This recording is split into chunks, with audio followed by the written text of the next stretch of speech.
Por ahí va a aparecer ya Arturo y les presento Julián Hernández, periodista. Ahora Julián me dijo que lo remarcara, no en activo, pero la verdad es que Julián es uno, en lo personal, un referente.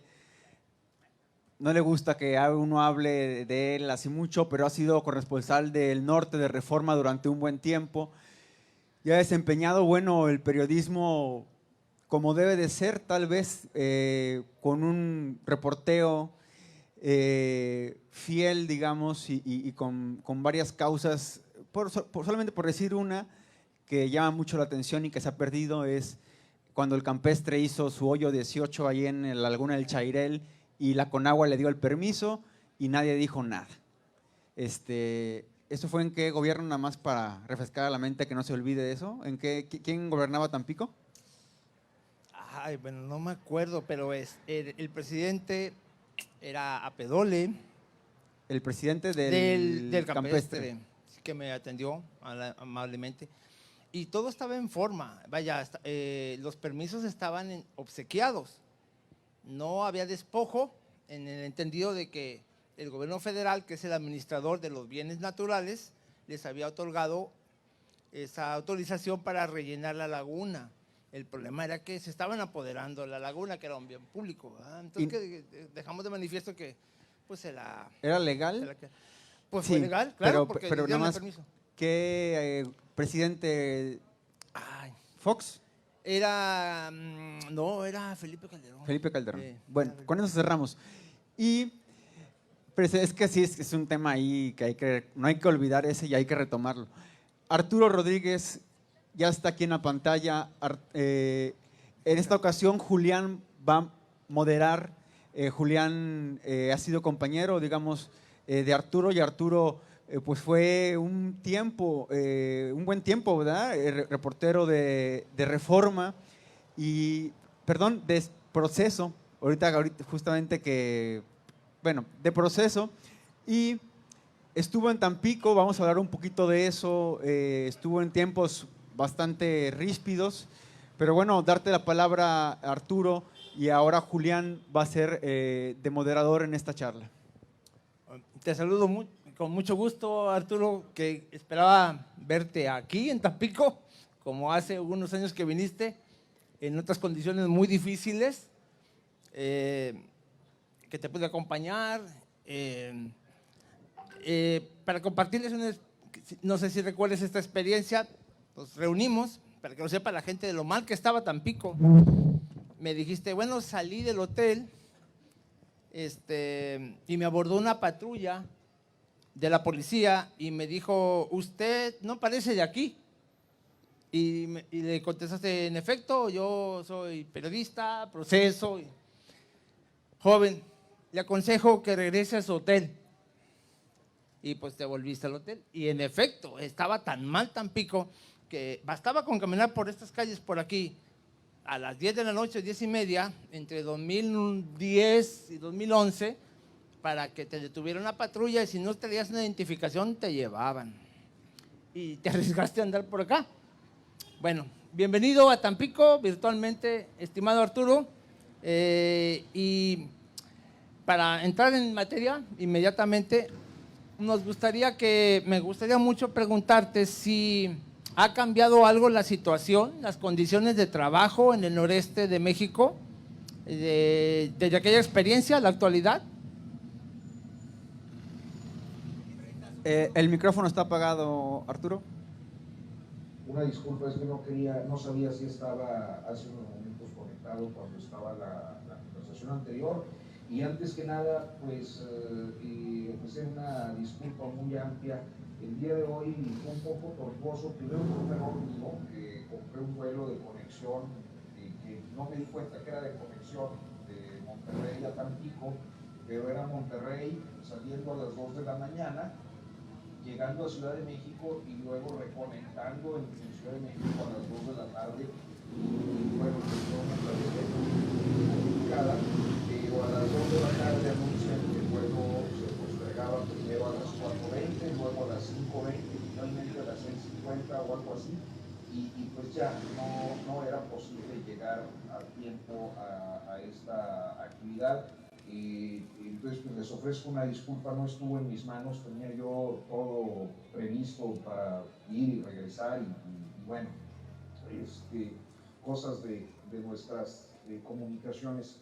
Pero quiero agradecer de manera muy especial a Carlos Manuel Juárez por esta invitación y felicitarlo de la manera más amplia y más sincera por pues este aniversario del Elefante Blanco, un esfuerzo periodístico al que bueno pues personalmente sigo para enterarme de cosas que en estos territorios de silencio pues no hay a quien más acudir, un periodismo diferente que está pues generando cambios importantes en la forma de comunicar y de informar a la sociedad. Yo creo que Elefante Blanco es un ejemplo de eso que ha cambiado. A propósito de la pregunta de Juliana, quien me da mucho gusto saludar, y efectivamente por allá en la primera década del siglo tuve oportunidad de ver en un par de ocasiones por allá en Tampico, pues en un momento y en una situación de mucha violencia y de un imperio de terror que no solo no permitía tener esta movilidad, sino inclusive no poder confiar a veces ni en colegas, a veces, y lo digo con conocimiento de causa, ni siquiera en algunos supuestos defensores de derechos humanos que no lo eran, y mucho menos en las autoridades casi siempre pues inmersas en actividades delictivas de algún modo u otro, como sucede creo que en muy buena medida hasta nuestros tiempos en muchos territorios del país.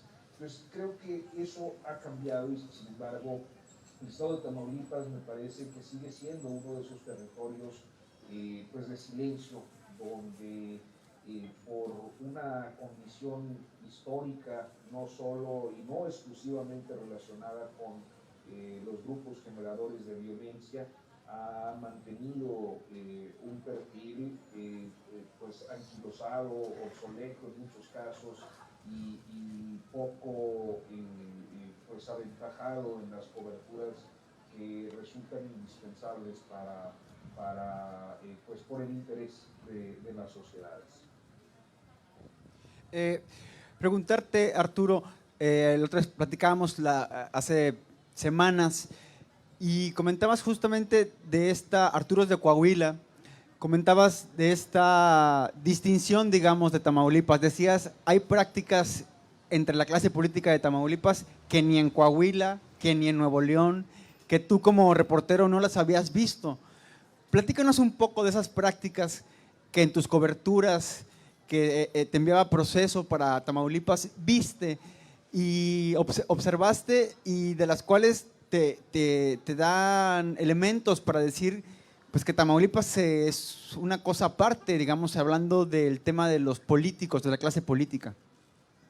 Pues particularmente el manejo del dinero. Yo hasta donde me quedé en tiempos de cobertura, debió ser por allá en el periodo de Eugenio Hernández, que fue cuando yo dejé la región. Yo como corresponsal de Proceso, pues yo cubría Coahuila, Nuevo León y Tamaulipas, sobre todo la franja fronteriza.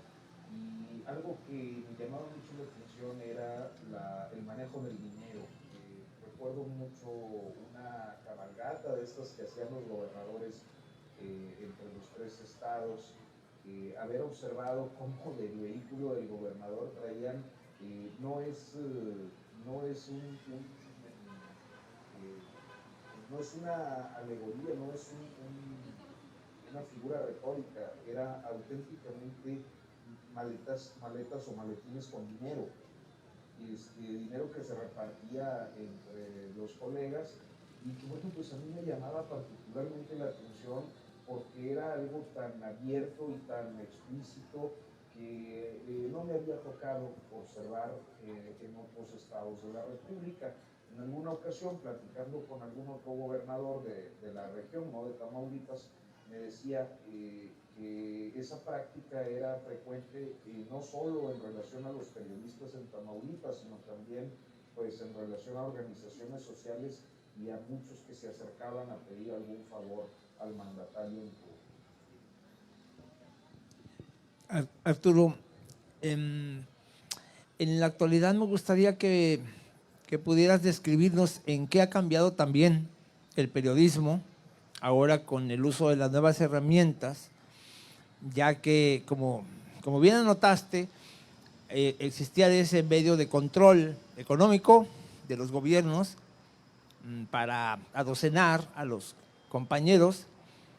Pero bueno, ahora los hábitos han migrado a lo digital, a lo electrónico, y me gustaría que nos explicara si esto ha sido para bien o para mal, o cuál ha sido tu reflexión en cuanto al uso de estas nuevas herramientas y si han servido para poder darle voz o tener una mejor penetración en el mensaje, ¿eh?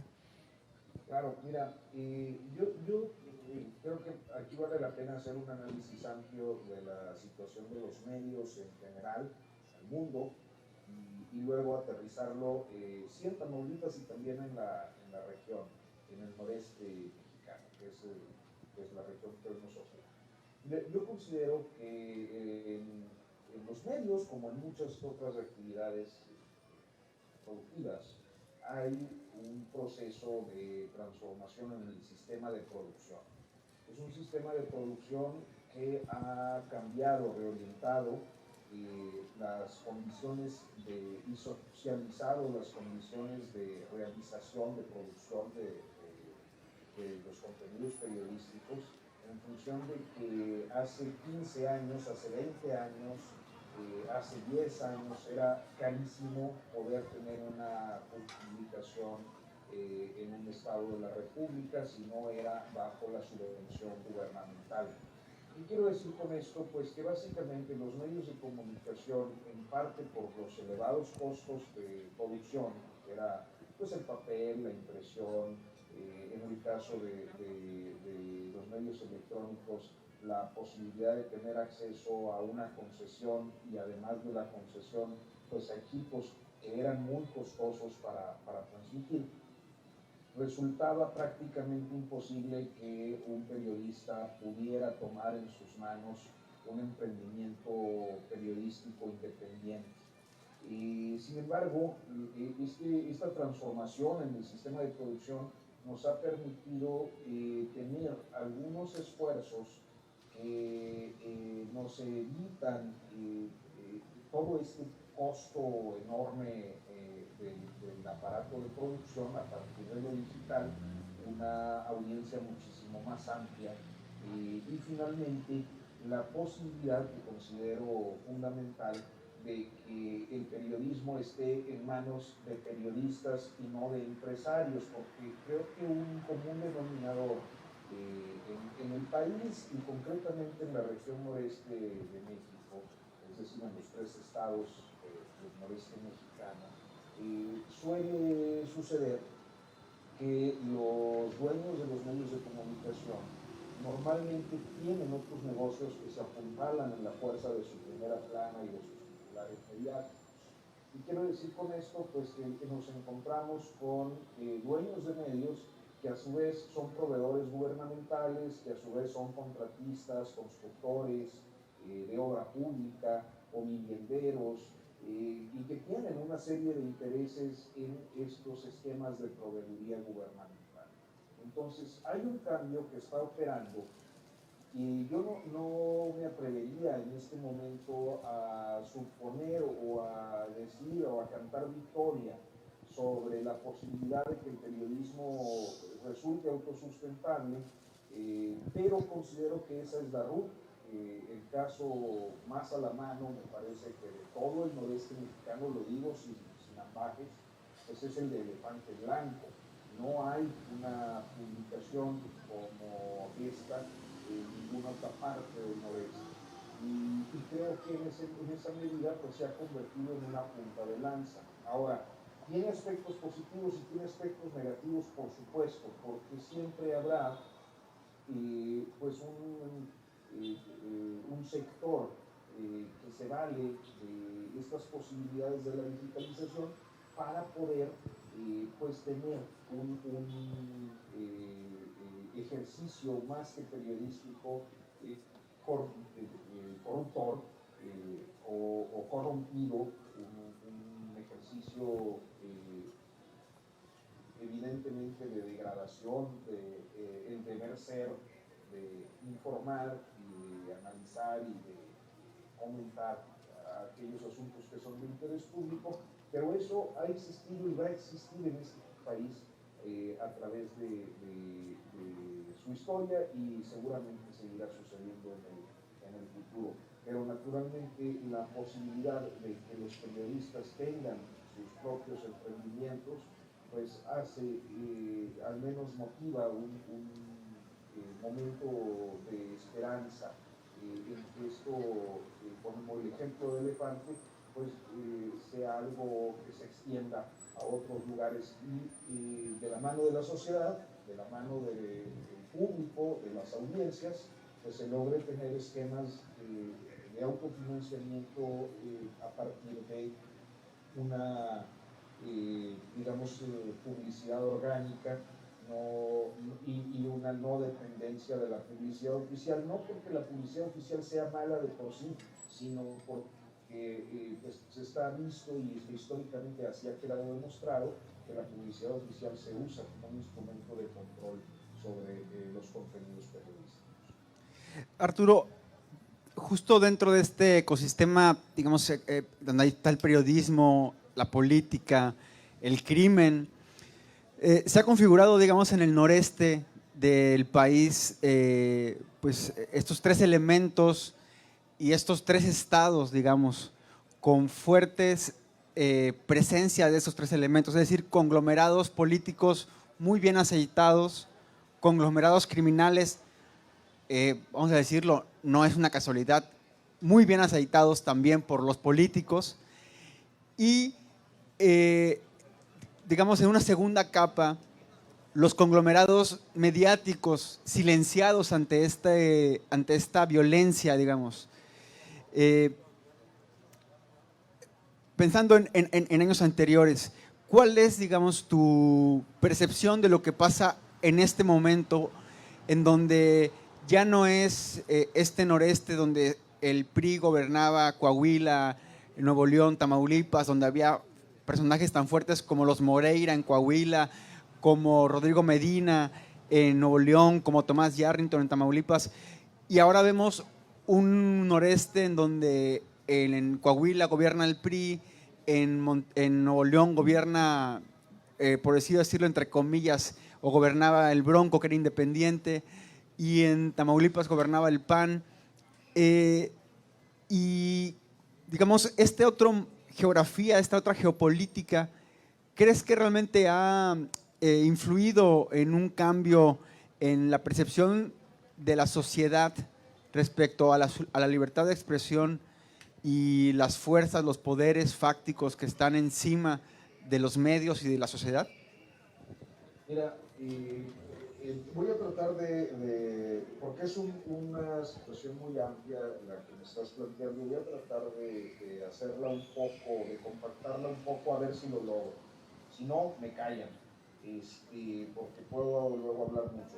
Lo que yo creo es que es muy importante incluir un factor que resulta fundamental, sobre todo en el norte del país y en particular en el noreste mexicano, que es el capital.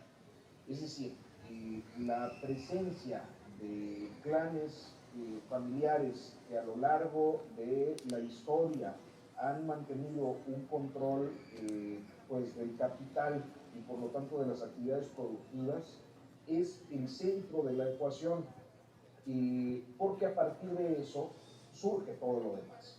Voy a poner un ejemplo muy concreto para tratar de ilustrar esto, y es un ejemplo anclado en la historia del noreste mexicano, que además me gusta para ponerlo como ejemplo porque abarca los tres estados de la República. Estamos hablando de mediados del siglo XIX y hay un gobernador en el estado de Nuevo León que además se anexa a Coahuila y hace un estado de Coahuila, Nuevo León, el gobernador Santiago Vidaurri. Vidaurri es hasta la fecha un personaje muy polémico, inclusive motivo de debates encendidos entre historiadores, en función de que por una parte pues, se le considera el detonante o aquel que fue capaz, el visionario que fue capaz de detonar la economía de la región a partir de un proceso de industrialización, y por otra parte pues se le considera un traidor en la medida en la que pues se separó y traicionó al gobierno de Juárez y se alió a Maximiliano. Esta dualidad me parece que no es excluyente, y no es excluyente porque básicamente lo que hizo Santiago Vidaurri fue detonar la industrialización de estados como Coahuila y Nuevo León a partir del tráfico de mercancías, del contrabando de insumos para el ejército confederado y durante la guerra civil de los Estados Unidos. De tal manera que ese contrabando y ese esquema de producción industrial, anclado en el caso de Parras de la Fuente en lo textil, yo diría que desde la comarca lagunera, por el algodón para lo textil y para la mezclilla, en particular en Parras de la Fuente, así como de la industria del acero, tanto en Saltillo como y sobre todo en el estado de Nuevo León, en Monterrey, pues dieron la posibilidad de que en esta región se generaran las condiciones para un desarrollo industrial distinto al del resto del país. Y la razón básicamente tiene que ver con la condición de frontera de los estados y con las ligas que los hombres del poder económico y por lo tanto también los del poder político, que generalmente están a sus órdenes, pues han mantenido desde antes de la independencia de Texas con los vecinos tejanos. Esta conectividad que tiene pues, naturalmente raíces históricas y un carácter eminentemente geográfico, y nos lleva a observar que además de aquellos vicios y de esos aspectos oscuros que se dan en la frontera, en todas las fronteras, porque las fronteras normalmente marcan también esquemas de Estado de Derecho, es decir, leyes distintas de un lado y otro, y por lo tanto aspiraciones de bienes y servicios que se presentan con una oferta diferenciada y se vuelven apetecibles de un lado respecto al otro, pero también en el comercio formal, pues ha sido, digamos que, el detonante de la actividad económica de la región. En el caso tamaulipeco, pues está Juan Nepomuceno Cortina, que es el gobernador de la época, y que bueno, pues además de su carácter ciertamente prócer por las condiciones, sobre todo de su antitejanismo, fue una personalidad política que tuvo una serie de devaneos, estuvo inmerso en un montón de intrigas, pues precisamente entre Santiago Vidaurri y Juárez, y por lo tanto pues muere en el olvido y preso. Pero esta relación es así. ¿Qué familias se generan de ahí? Pues básicamente las que conocemos hasta el día de hoy. Las familias Madero, las familias Milmo, los Garza, Sada, Benavides, Azcárraga, entre otros. Alrededor de una veintena de familias. Estamos hablando del siglo XIX, que se relacionan al estilo feudal. O sea, cuando la gente dice se casan entre los ricos, es así, auténticamente. Se casan entre ellos. Hay muchas bromas de que se casan entre primos y todo eso, porque básicamente han logrado mantener a lo largo de casi 2 siglos esta cohesión a partir de redes familiares de estilo feudal que posibilita la operación, primero de sus actividades económicas para el incremento del capital. Segundo, actividades económicas que están íntimamente ligadas al poder político. Es el poder político el que les brinda todas las facilidades, porque casi siempre son ellos quienes están detrás del poder político. Y tercero, que en el poder político, pues precisamente las condiciones de la frontera dan la posibilidad de que a partir de modelos de corrupción se propicien los negocios criminales que históricamente han estado presentes en la región. Entonces, con esta reflexión, creo que vale la pena también observar qué es lo que ocurre con las sociedades, que es la otra parte. O sea, aquí hablamos de las cúpulas, el poder económico, el poder político, inclusive añadiría yo el poder religioso, que siempre sirve como un instrumento de control, y luego la sociedad, que es víctima de estos tres poderes. Y esta sociedad creo que tiene características diferenciadas, porque nuestro ámbito territorial es amplísimo. O sea, si no me falla la memoria, de Tampico a Matamoros deben ser unos 500, 600 kilómetros. De Monterrey a Laredo, pues deben ser más de 200 kilómetros. De Saltillo a Piedras Negras, también unos 600 kilómetros.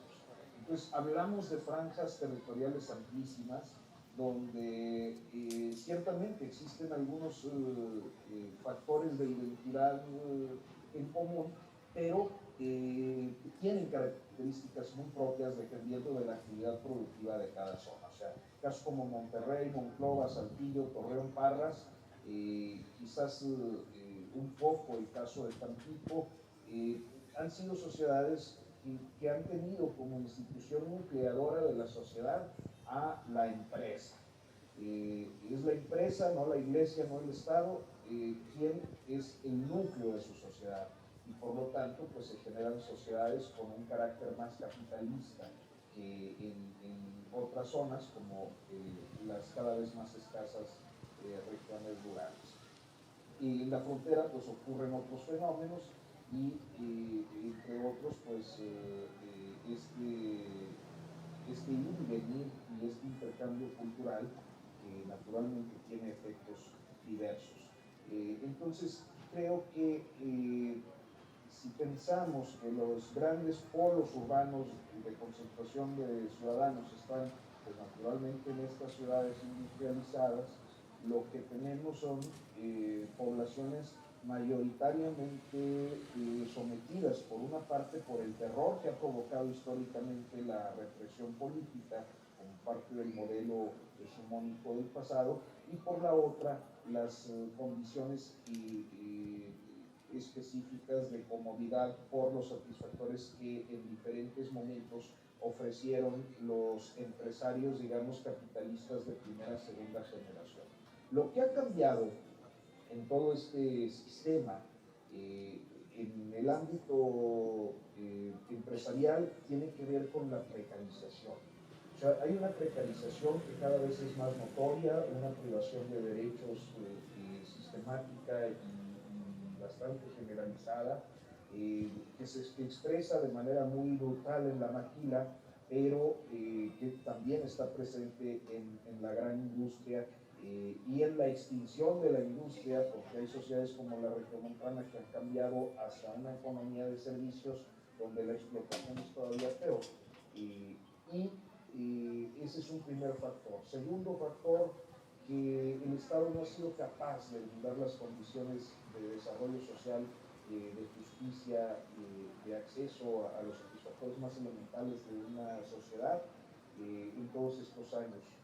Y me parece que ahí es donde se ubica pues el germen de los procesos de violencia que se han acelerado en los últimos años.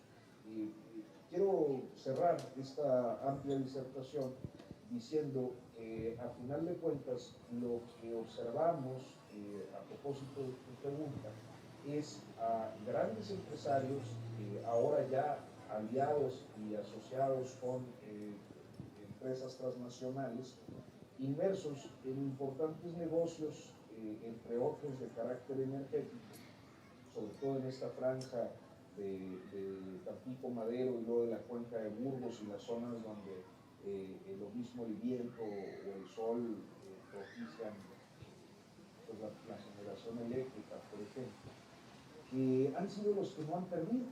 Y para ser más claro, en el proceso de descomposición y de violencia en el que acumulamos decenas de miles de víctimas y que, bueno, hoy han quedado expuestas hace unos momentos algunas de las cifras dolorosísimas y de las historias que estas cifras representan, ha quedado expuesto, y me parece que los grandes ganadores de todo este proceso pues han sido precisamente, una vez más, como históricamente ha sucedido, los hombres de negocios.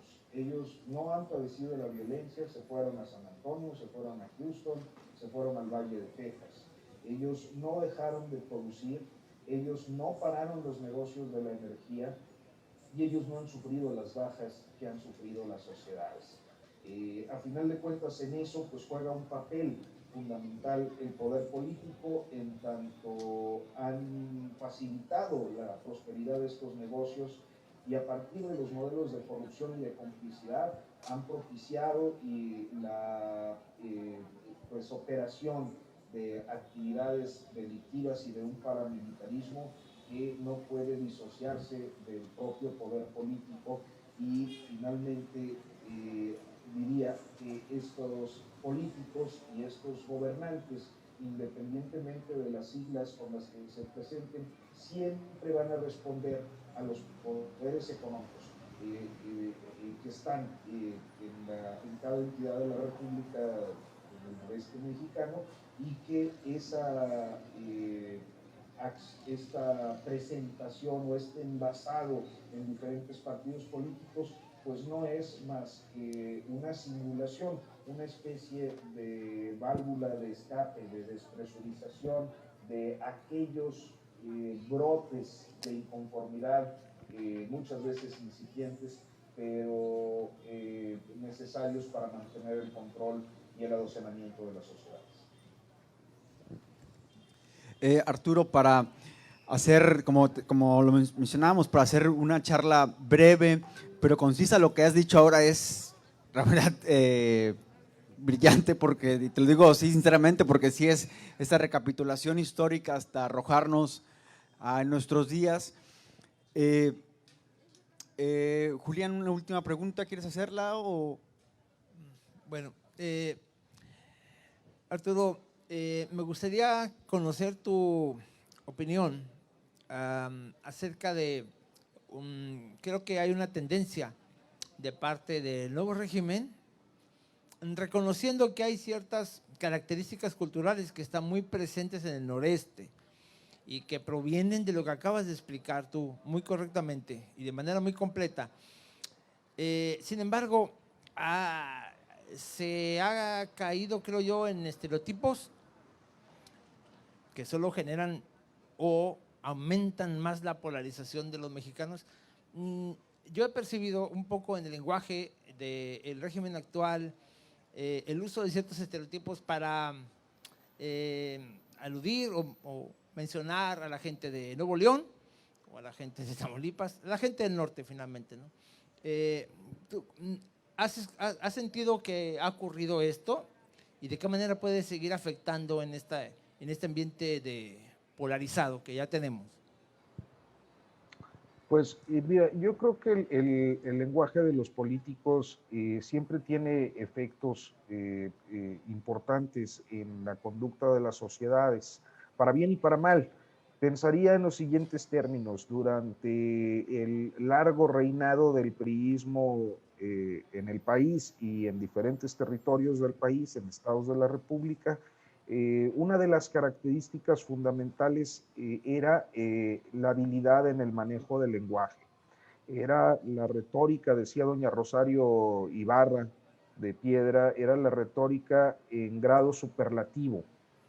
Era la palabra bien dicha, la expresión correcta, el silencio oportuno.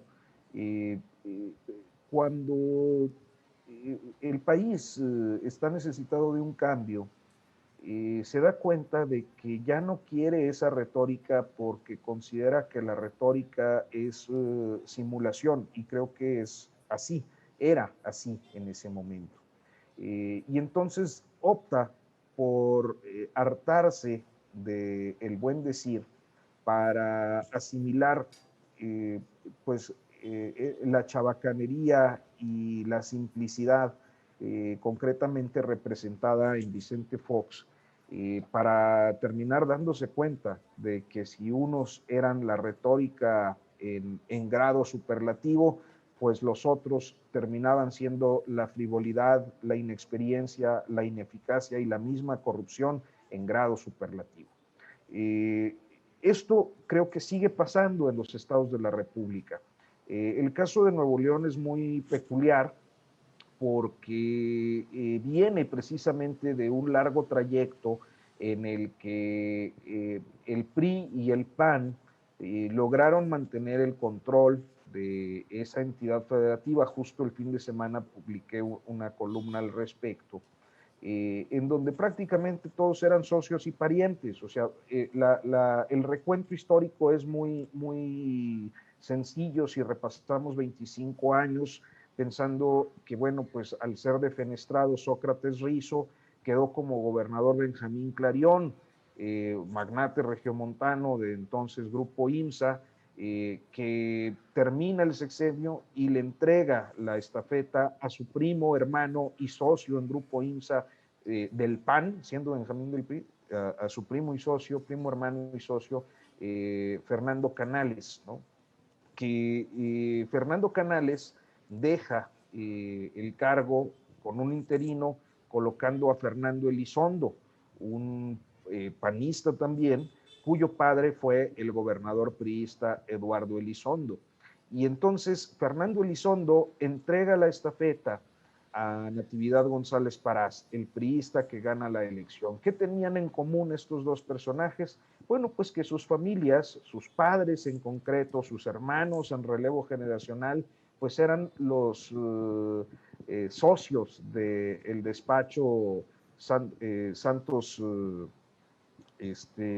Santos Elizondo, conocido como el despacho de los divinos, y que a final de cuentas pues eran amigos desde niños, habían convivido ampliamente por la sociedad y la amistad de los padres, el relevo generacional estaba en sus hermanos, y entonces a través del PRI y del PAN se daba esta continuidad entre parientes y socios.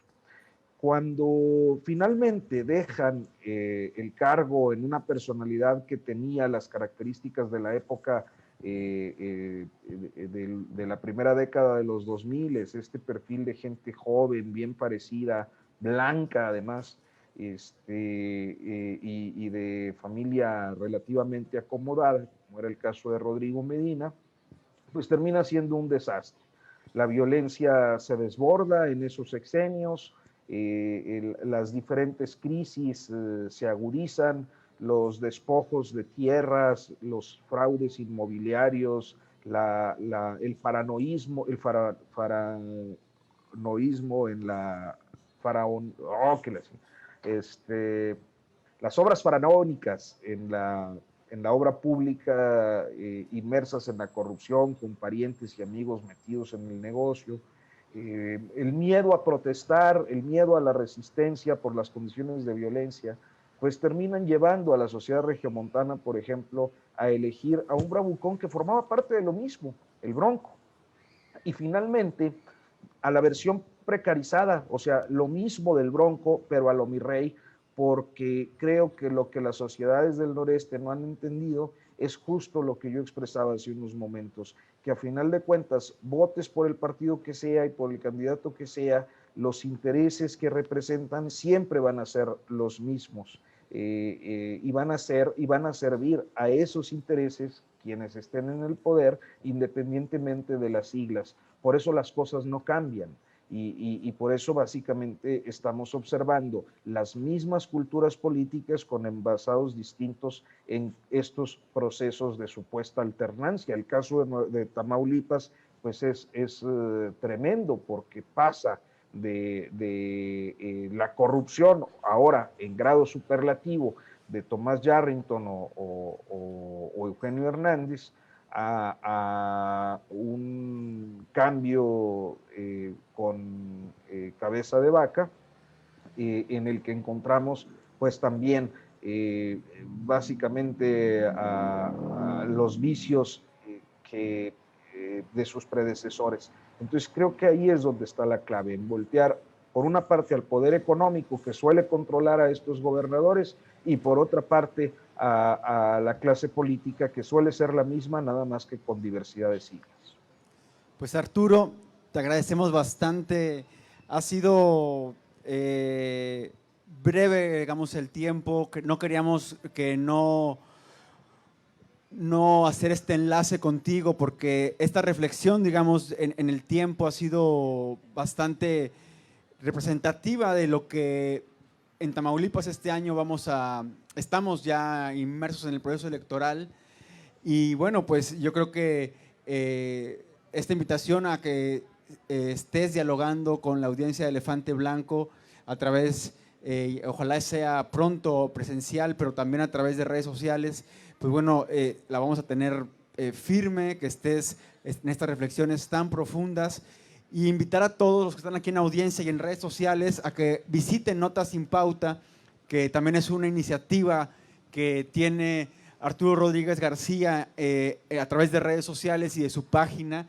Y también que te escuchen, si quieres, Arturo, para cerrar, dinos en dónde te pueden escuchar, aparte de que te pueden leer en Proceso, pero también Arturo encabeza varios programas de podcast, en donde también habla de música, en donde también se pone el sombrero dentro de un estereotipo, digamos, norteño, y donde también, digamos, habla de otros temas. Arturo, si quieres, cuenta a la audiencia para cerrar y agradecerte enormemente que estés aquí con nosotros.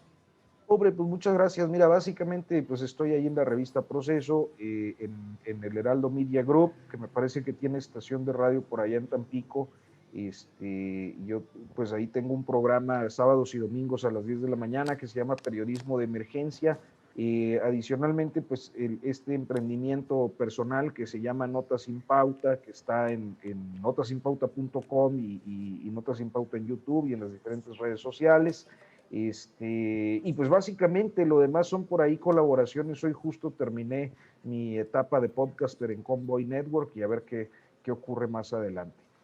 Por lo demás, pues yo te agradezco muchísimo la invitación. De verdad es un privilegio sentirme cerca de un proyecto que admiro, que respeto, poder coincidir con dos periodistas a los que tengo en alta estima. Yo creo que lo digo sin falsa, sin demagogia.